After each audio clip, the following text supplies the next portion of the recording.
In this video I'm going to show you how to replace the ink cartridges of your HP OfficeJet Pro 9125E printer.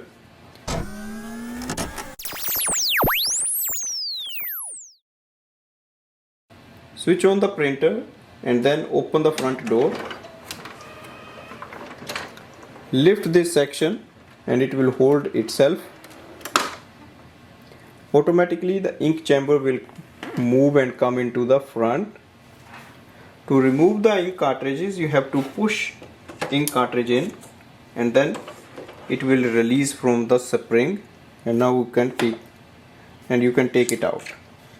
So just follow for all the 4 ink cartridges.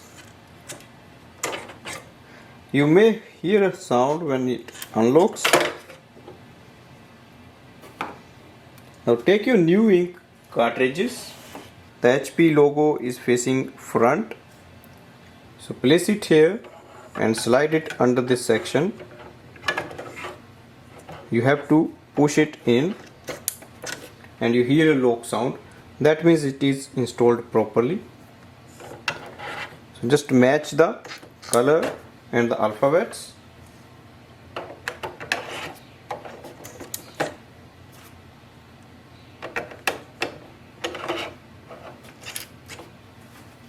Now close this top door, press it down and then close the front door. Go to the printer display panel for the confirmation. So it will display if you have installed it properly or if anything is wrong. Working, and we have successfully installed the ink cartridges, and now we can start using it. Thanks for watching.